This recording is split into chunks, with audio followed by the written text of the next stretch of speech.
Good morning, everyone. This is the season 3 of Cozy's Casts. I'm not really keeping track. I feel bad that we had to switch from daily vlog entries to kind of rerun of compressed episodes of previous vlog entries while I reorganize, restructure surrounding providing daily vocalizations, but not vlog entries.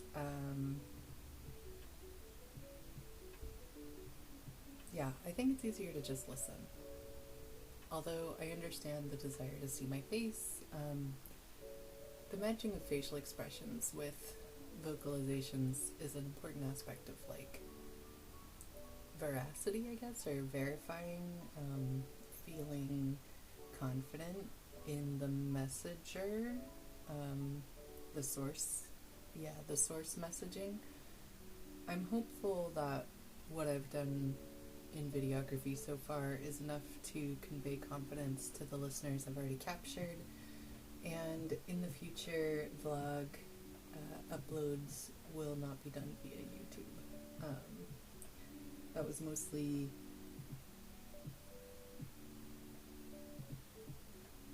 under pressure of needing to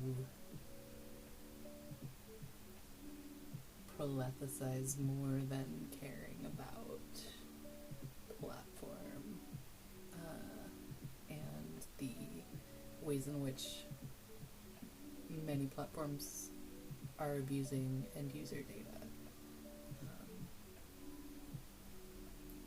Also, it's really where everybody is, so not YouTube specifically, but just as far as the ubiquity of a link, the easiest way to share the content. But I've been thinking a lot about how to keep this going for a long time, because I think it's important. I think positive, technically literate speech giving surrounding the future and even the daily life is needed. And I think that the way that I think about things and my intuitive sense for human behavior is valuable, and it's especially valuable in this format for these people, I hope. So here we are. And with the inauguration and all of the changes in the American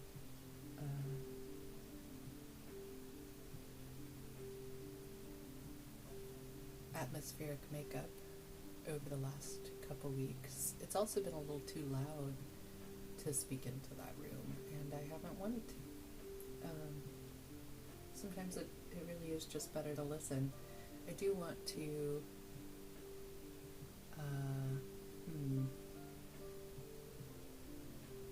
I guess make a few notes on the current media storm. That was definitely a Nazi salute. First of all, with Elon Musk. Duh. Nobody, anyone arguing about that really is just trying to be petty, or intentionally thick. But, well, there's no buts. That was pretty awful. And obviously all of the executive orders were really awful. I was reading the one about federal employees where it says within the first 120 days we're gonna, and I really don't, not to be rude to the DEI aspects of it, but it's not quite, the DEI side of things is not quite as urgent as the phrasing, efficient in their duties and loyal to the executive branch. This is far beyond diversity hiring politics, and the fact that it's being framed that way is deeply concerning. Because saying that you're going to replace all government employees with people who are loyal to the executive branch is quite the fascist statement to be making. Like, it's just so bold-faced, and the fact that the conversation, the media storm, everything that I'm seeing, at least, and again, I am in a bubble, so maybe it's not the only thing that you're seeing, but what I'm seeing is this very strange continued social and somewhat tech industry embedded political discussion surrounding wokeness, essentially. Like, it's still continuing the wokeness fights of 2016 as though they have not already been sorted out emotionally and mentally by the average citizen. I fucking hope the average citizen remembers the wokeness wars of 2016 and for the most part rolls their eyes because they have bigger fucking problems, like not getting adequate nutrition, exercise, time to spend on their hobbies. Possibly they are experiencing housing insecurity as well as food insecurity. You know, the American people are being poisoned, they're being constantly threatened, constantly under threat, and now in a very bald-faced way, active leadership is enforcing a nightmarish fascist rule that they very meticulously outlined in Project 2025, which was written by more than 30 people, many of whom were PhDs, all of which was backed financially by, what was it, the American Republican Party? Was it the American Republican Party who backed fascism this century, decade? Let's see. Project 2025. There it is, the website. Give me your about. Oh no, I want your advisory board.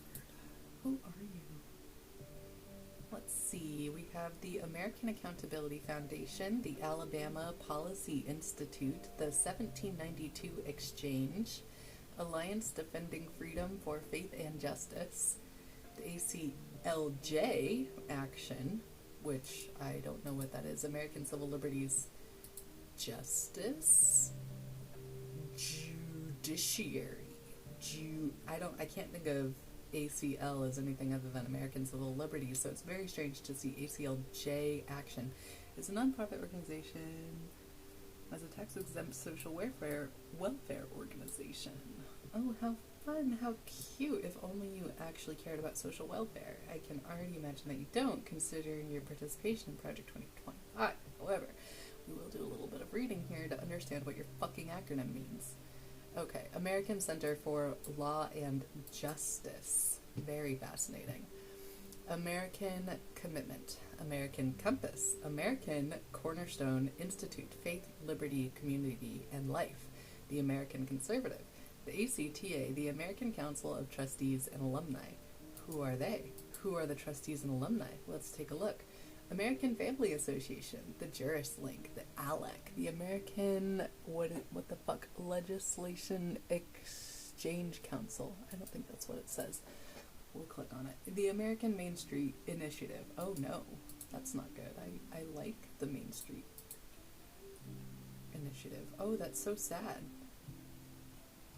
I actually generally like, well, I don't know if this is the same thing, but I am a fan of local commerce initiatives usually. More often than not. Across the States podcast. The American Legislative Exchange Council. They are empowering states and shaping America's future, according to their website. The ACTA, American Council of Trustees and Alumni. Who are these people? Who are you? Tell me about the alumni.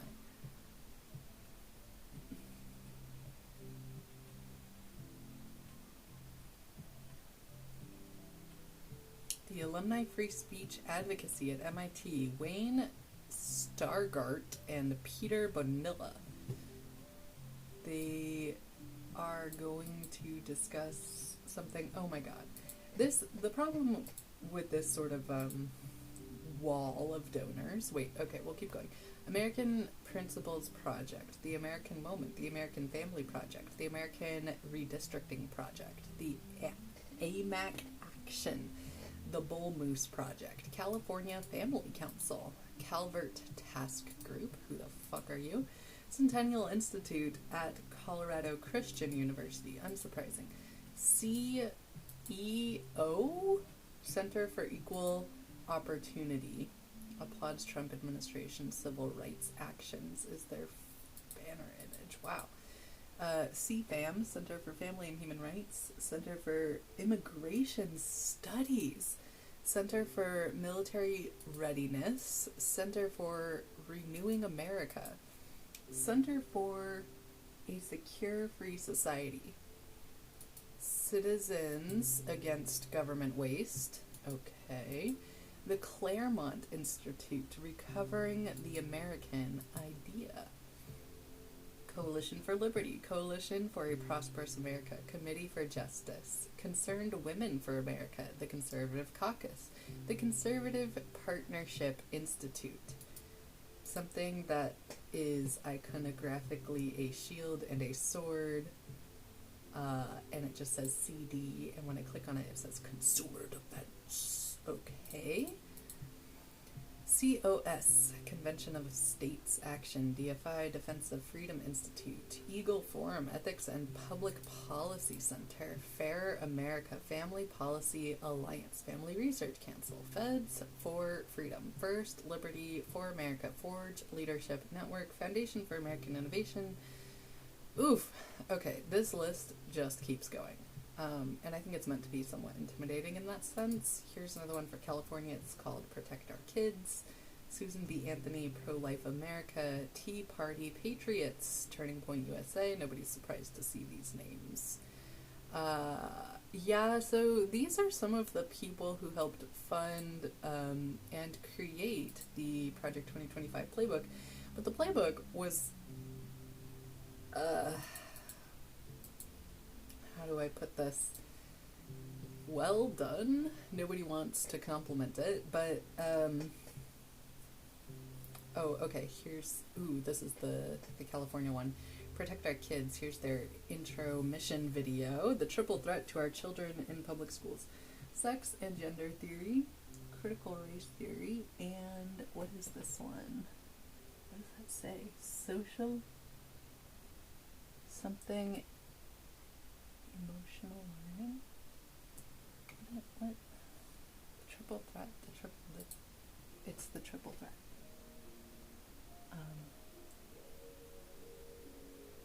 Social, emotional learning.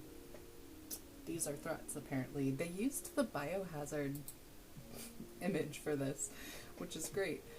Look at this guy. He looks like he has no faith in what he's saying. Oh, we don't know. Oh, he's referencing the Pew Research Center. Okay. Ethics and Public Policy Center, Shaping Policy and Renewing Culture, founded in 1976. The Ethics and Public Policy Center is Washington, D.C.'s premier institute working to apply the riches of the Jewish and Christian traditions to contemporary questions of law, culture, and politics in pursuit of Americans' continued civic and cultural renewal. Okay, I don't think I have to tell the Americans in the room that Christian values are going to underpin a significant, at least in theory, if not in practice, are going to underpin a significant amount of the verbiage being used in conservative talking points and different forms of underwriting the philosophy that we're going to find in the Project 2025 playbook. But I guess the reason that I really brought all this up is the fact that none of this is super surprising, and it's hard for people who want to fight things like this to keep perspective sometimes, and I know this from my own experience, but it's hard to keep perspective sometimes because this is a very thorough, well-financed, and honestly, in a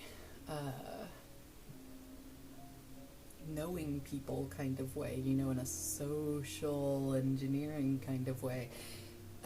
It's really well done. It's just really well done, and it's hard to look at the ops and be like, "Wow, great job, guys." But just as far as how to implement what you want to see in a government system, if you have the money and the time and the resources, it you know the rollout was they did not lie. They didn't. There was no subterfuge here. It was very clear, and the playbook itself is very clear. Everything about this is super straightforward, and it's so funny to watch fascism take over in America in such a straightforward manner, because it's such a clear illumination of the reality that tolerance for tolerance sake will create intolerance to the point of fascism. And that's, to me, that's what I'm seeing. I'm seeing this ideological war play out over the last few decades, and the war has been going on much longer than that. Obviously, I outlined some of the historical salient points in previous episodes, but this particular argument over tolerance, well, there's a lot going on here, right? When we dig straight down into American politics, there's an overarching argument for freedom and about freedom, freedom of religion, freedom to bear arms, to speak openly. There's a lot in our Constitution that is adored by the American people for a variety of reasons, and there's a lot in our Constitution that's admired and adored by other countries in the world, to the point where most countries have used the American Constitution as a reference or blueprint for their own important political documents. We have given a legacy to this world in the sense of experimental government design and socio-political behaviors that won't and can't be taken back. And this particular obvious ascension of fascism in our country is devastating but unsurprising, and seems only the natural next act of the ideological warfare we have been going through. And in many ways, everyone who is participating, even as a spectator, honestly, most people participating as spectators are participating far more than they have any idea they are participating. Simply by watching and responding, you participate.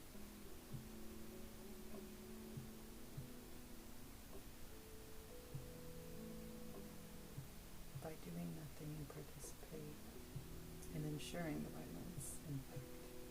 That's how it works.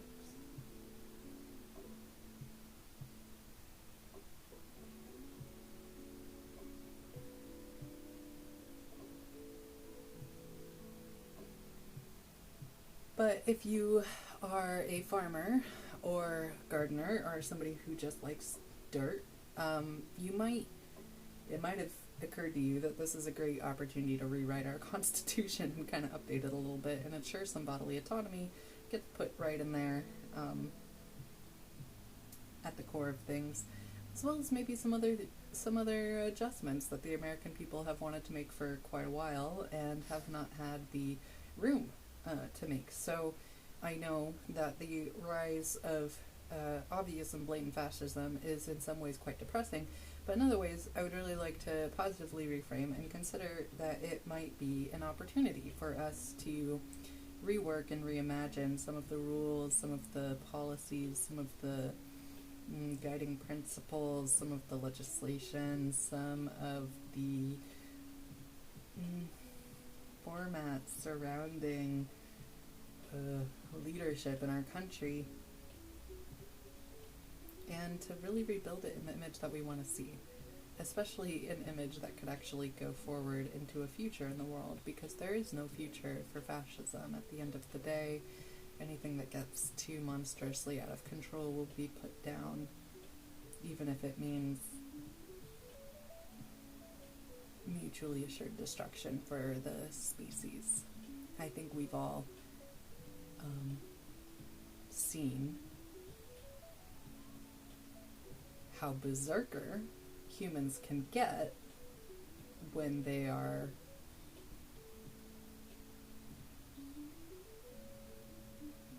passionately employed in the direction of their values.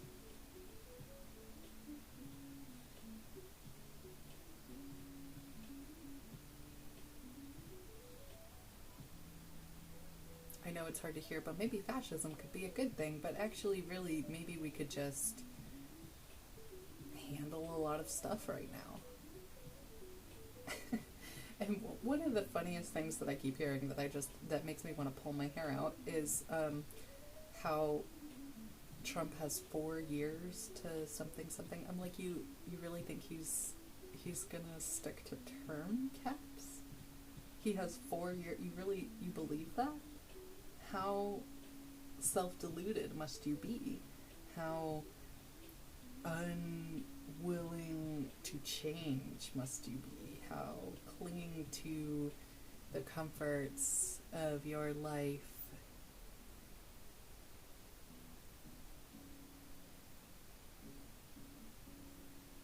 in exchange for the safety, health, and security of your country folk must you be? To think that this particular bloom of autocratic leadership is in any way finite or going to participate in limits set by the previous government. I would not say that this is an American government in it. I wouldn't say it has been our government for a long time, if ever. This isn't what we who live here, who live in America, would want to see in a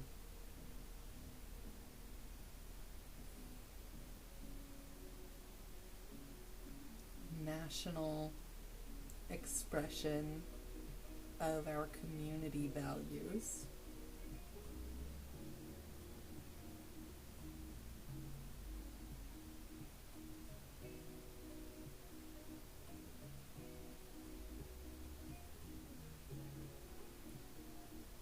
And I certainly wouldn't call this an expression of Christian values. There's nothing Christian or Jewish about this.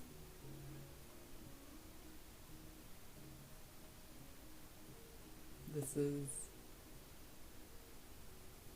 textbook totalitarianism, textbook fascism, textbook autocratic leadership. It's not just Hitler and Mussolini or who was the Russian one? Not Putin, although that's current. The one right before Putin. Russian leadership. Let's look it up. Russian leadership. Let's see. List of leaders. Okay. Oleg the Seer.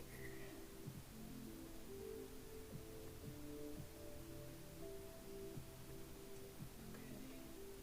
Not looking for czars or emperors or princes. Here we go. Presidencies. Okay.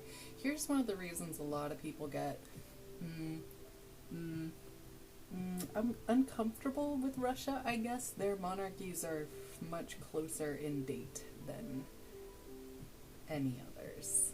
And I don't think empires and monarchies are necessarily the same thing either. So they also have quite a lot of people and can be more brutal to their own people than most other nations in the world. Or maybe they're just more honest about their brutality, which is my personal opinion. I find Russian brutality somewhat bracing in the sense that it is not trying to pretend to be my friend at the same time, which is quite nice. Probably very reassuring. I think it's reassuring to most filmography enthusiasts, which I'm realizing quite a bit of my historical narrative is tied up in performing arts representations of historical events, so trying to integrate that awareness and also attempting to remind myself that most people in America or in the world experience something like that, and so using narratives of historical dramas is actually quite useful for all of us to continue to have like one full narrative. So I'm just going to keep doing that. But let's look. Presidents of Russia. As early as 1991, there was a very serious change in Russian government, or I should say as recent, not as early. And Putin is the latest, installed in 2012. One of the PSYOPs experiences surrounding Russia in general is that the average person will find it very difficult to call information like this to themselves without looking it up. But let's see. In the list of presidents for Russia, oh right, there were 2 Putins too, which did not make it easier. Is it the same Putin? It is, yeah. So mostly it's just been Putin since 1991. There was a 9-year period where Boris Yeltsin was instead the case. Let's see. He was a communist and a political independent. Oh, I'm not getting into the... If I start on the Russian history narrative, I can feel that the story will shove itself into the Bolshevik, right? Like, I can't do that right now. He oversaw the transition of Russia's command economy into a capitalist market economy by implementing economic shock therapy, market exchange rate of the ruble. Nice, that was actually quite the move. Nationwide privatization and lifting of price controls, economic downturn, volatility and inflation. Amid the economic shift, a small number of oligarchs obtained most of the national property and wealth. Oh, right. While international monopolies dominated the market. Forgot about that. A constitutional crisis, right? This was the fake repurposing of the state for the people, which just turned into a bunch of money shifting.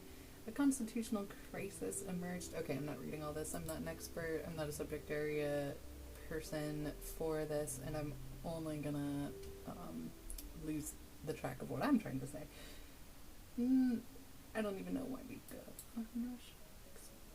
In economic shock therapy is a group of policies intended to be implemented simultaneously in order to liberalize an economy, including liberalization of all prices, privatizations, trade liberalization, and stabilization via tight monetary policies and fiscal policies. Okay. Also, this is a little off topic, but I know I went on a rant on my Instagram stories the other day about people using the word liberal, libtard, which is super offensive, and in general, like, negging on anything liberalism. Y'all, there is real fucking fascism in power right now, and they wrote you a playbook about how that was gonna happen, and the move right now appears to be infighting.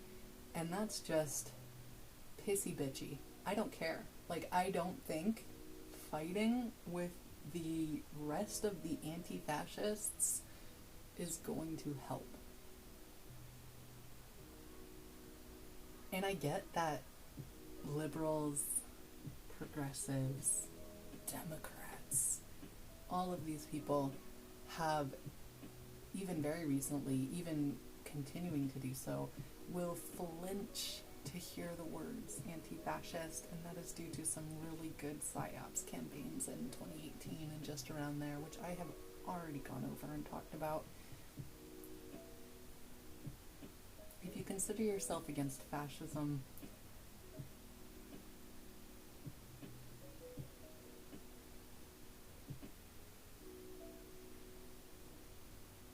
or if you consider yourself for fascism, should really be the main question here, right? And I understand that people who are frustrated with liberals, who are frustrated with Democrats, who are frustrated with progressives, who are frustrated with anybody who claims to be a good person, in the parlance that you're used to hearing, what that is, right? Like all of the signals for good peopleness.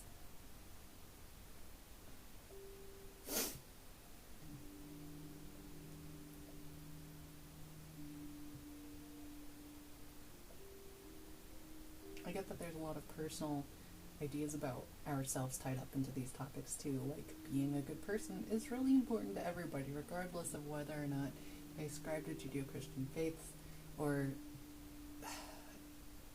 Abrahamic structure in a more general sense, Abrahamic faiths in a more general sense, Islam too, or any religion in general. I think most people want to consider themselves, at least, a relatively good person. I don't think anybody wakes up in the morning and goes, gosh, I hope I am the worst person I can be today, right? Nobody's doing that. Please, all of us need to be holding in our minds that the real distinction here is about liberty. It's about the freedom to do anything, that doesn't harm yourself or others. But within like a huge range that we now have the capacity for, every person on earth can have the type of freedom that even a century ago would have been just unimaginable. Which is another reason I think that the current state of American politics could be used as an opportunity for anti-fascist and progressive thinkers who are not quite so bogged down with the infighting. It's so easy to turn on your in-group and on yourself for not being good enough, for not being a staunch enough anti-fascist, right? There's grief here. There's grief that we should have prevented this, that we should have and did anticipate it, and yet somehow it's still moving forward in our country, in our world. It should be impossible and inconceivable. Everything that we believe, we Americans believe about what America is or meant to be, is in question for everyone, regardless of if you're conservative, Republican, Democrat, liberal, progressive. The question of freedom. What is freedom? What does it look like? What does it look like for a nation whose main ideology is freedom from rulership? In theory, but never in practice. What are we doing here with our country? And when I say our country, let me reiterate, I mean the people who live in this land and are subject to its laws. I don't care if you have documents to prove that you're a legal citizenship. I don't care if you're a felon.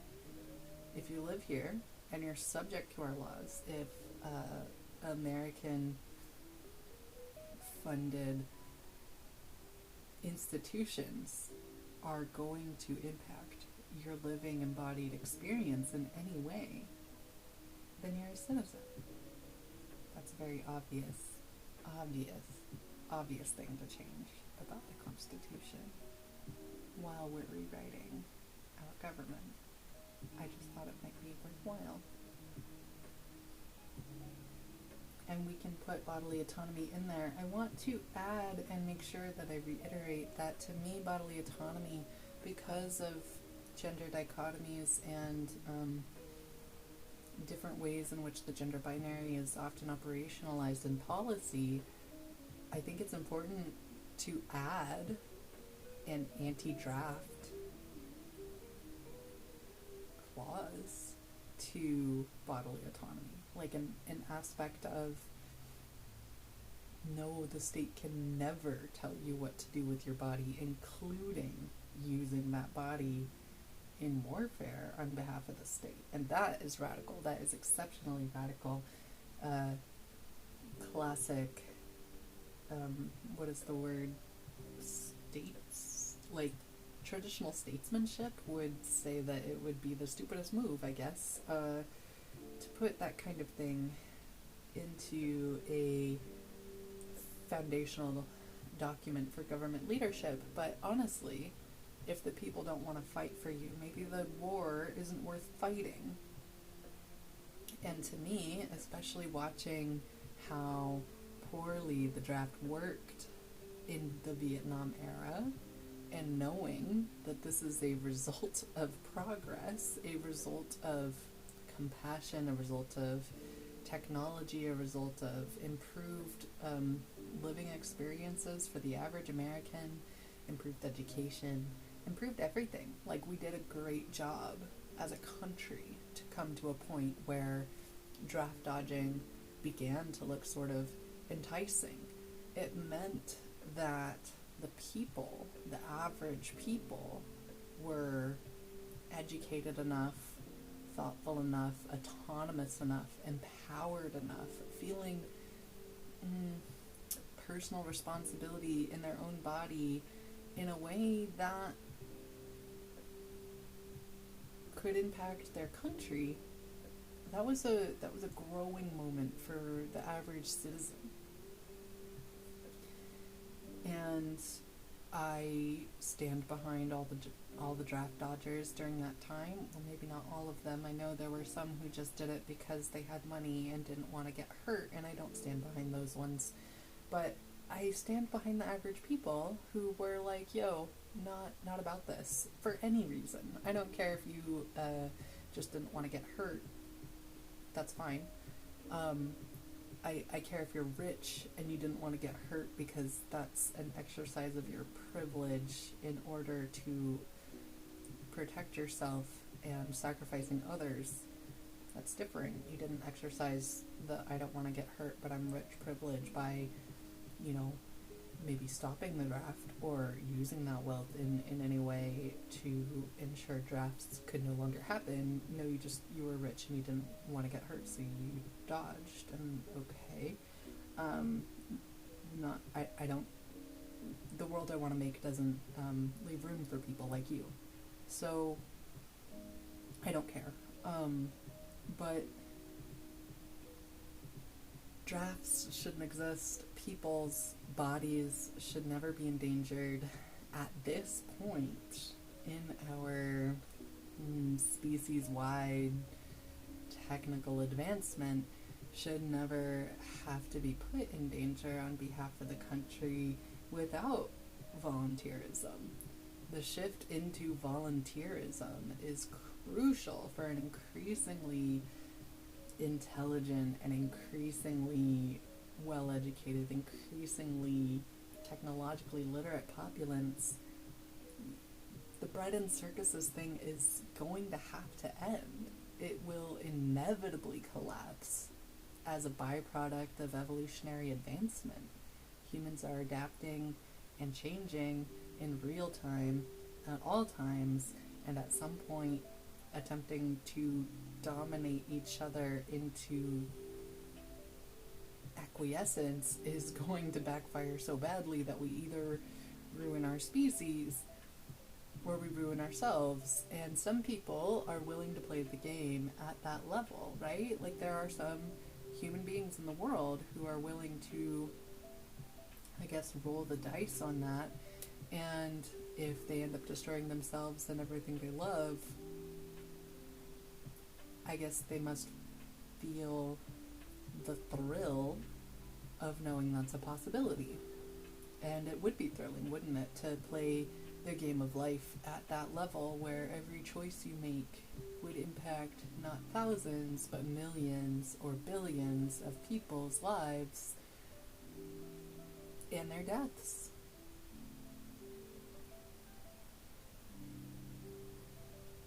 And when I talk about the desperate need for horizontal, fully actualized autonomous leadership in the average person, and I talk about recolonizing your gut, and I talk about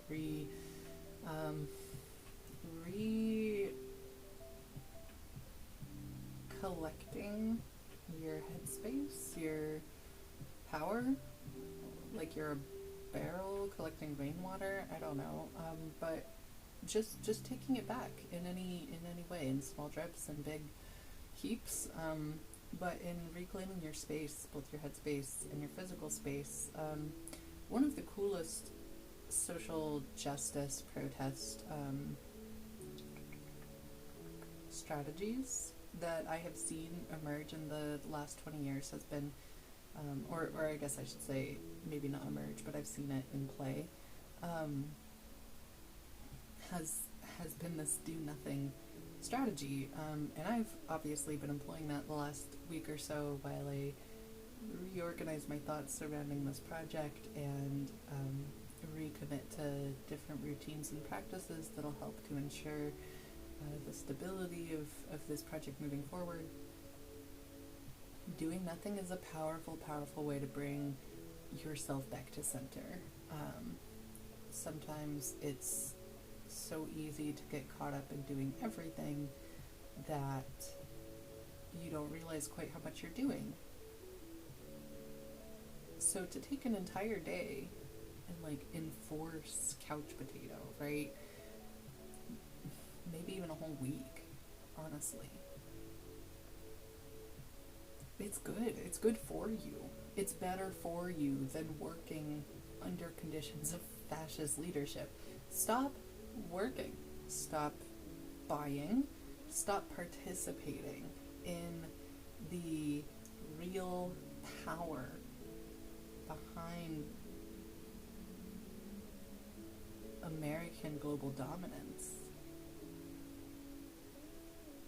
Not for the sake of Palestinians or other people in the world who suffer the brutal hand of our dominating military forces. Although, yes, for them, first for them, it shouldn't need additional encouragement or motivation to change your habits to protect others. But distance and time makes it difficult to remember the immediacy of the danger or the reality of the harm. It just does. But it's not hard, and there is no distance or time restricting you from noticing the harm to yourself. The harm that the system does to us is unacceptable and completely unnecessary. The dream of every average person I know is to have a little bit of land that was just theirs, a little bit of a house that's only theirs, a little bit of a garden where they can grow food, and time. They want time. They want time to enjoy the sun, to make music or art, to talk to their friends. Weekly backyard campfires with your neighbors who are also your friends. This could all be ours. It really could. It could all be ours, not just in America, but globally. We could do this with the proper redistribution of wealth and people. And when I say proper, I mean intelligent, I mean data-driven, I mean intentional, and with care, and with the honoring of the human body over the property that we push around the globe.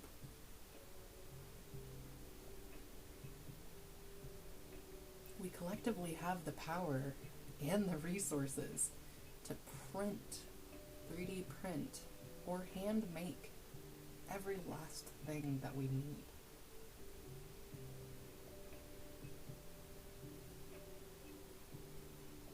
There's absolutely no need for the antiquated systems that are currently only serving to reinforce colonial ideology, because it's built on ports.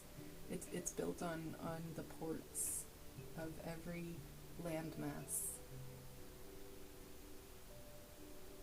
And we don't need those oceanic ports anymore to distribute resources. If we wanted to, we could use SpaceX technology to zoom things straight into the atmosphere and then right back down in a completely different place on the world. It would be quicker. It could potentially be a gross misuse of resources if resources weren't intelligently distributed properly, but my point is, of course, once again, my point is always that we have the technology.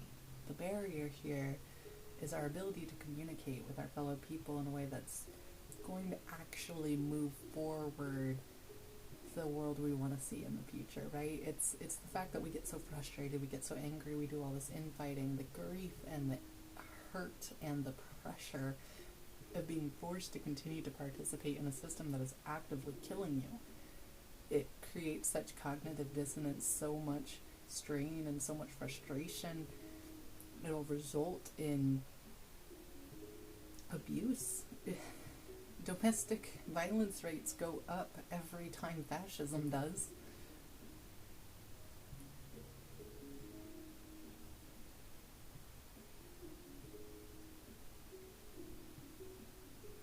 It's a joke to imagine it doesn't. We know ourselves too well. We are already, as human beings, too well actualized, too self-aware to our own natures and our own tendencies to continue to lie to ourselves like this. This feels like a lie. And I cannot stress enough how overwhelmingly impactful it would be if every American consumer quit consuming. And you don't have to quit consuming, just make a plan. Make a fucking plan for how to use less, how to buy less.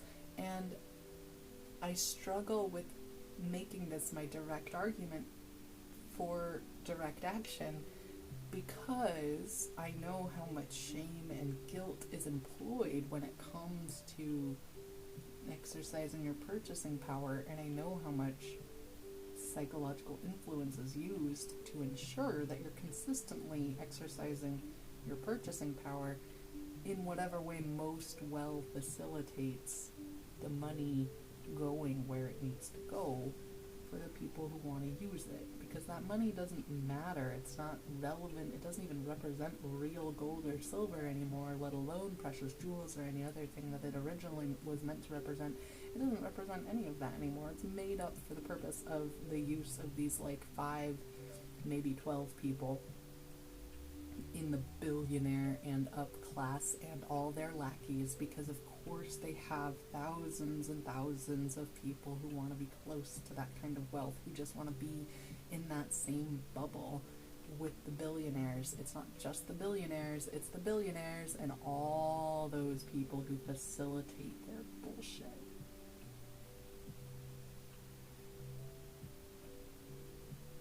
And at the end of the day, that includes us. It includes every single person who exercises their purchasing power. It includes every single person who participates in the system that is actively killing them. It includes every single person that in whatever way is facilitating this situation, whether or not they actually want to be facilitating this situation. It would be really helpful for everybody in this country to start considering themselves as inmates, because they are, And it's a very nice cage where we can pretend that we aren't in the cage most of the time if we focus, but it's still a very obvious extraction cube, labor extraction cube, energy extraction cube that you live inside of at all times, under systems of oppression, under blatant fascism, which this country now is. How in the world would you imagine Trump sticking to his 4-year term? Last time he was elected, he tried to extend his term while still in power, and there's no reason to believe he wouldn't do the same. I don't understand a nation of, let me be specific in a different direction, people who are able to vote in this country, not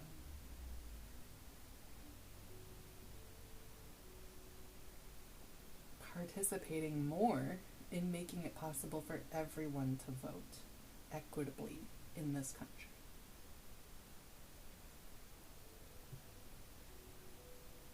And when you think about it very literally like that, and you realize, like, the people who actually had the power to do any kind of real sweeping change to ensure that more people had more power, so it's a more equitable country, da-da-da-da-da, when you really gather this whole historical narrative of the very brief 200 years that America has been a country, and you really start taking apart all the different little historical events that have shaped our understanding of this country, and look at the timeline for sociopolitical growth and technological advancement, industry, automation within industry, the shifting from different forms of labor wealth. The country used to run on blue collar, and it still does, but it runs on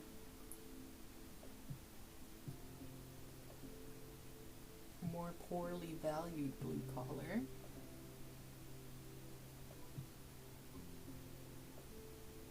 I'm going to get into a labor discussion if I keep going in this direction, which is not where I meant to go.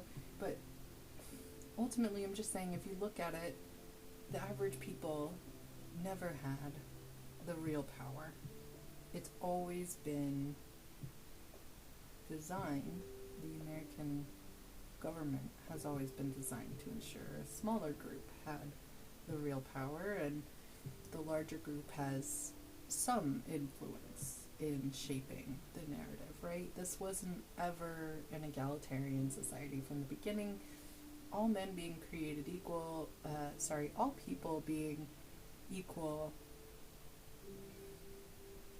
to pursue life, liberty, and the pursuit of happiness is a beautiful dream, and I think that we deserve to continue to pursue it as people, even as a global community. It's a wonderful guiding light for us when it comes to thinking about our future, thinking about the types of principles we want to be guided by in a national or global society, and thinking about expanding into the rest of our solar system in an ethical and equitable way, as opposed to continuing on with this brutal, domineering, autocratic enforcement, people as resources, people as energy, people as labor, but not people as people, machina.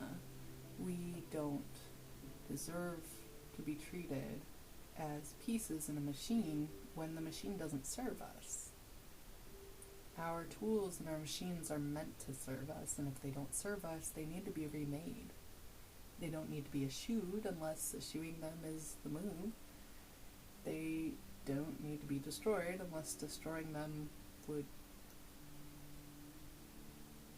help. But they need to be remade in our image, the image of the real people whose labor goes into their creation. It's not the billionaires, and we know that.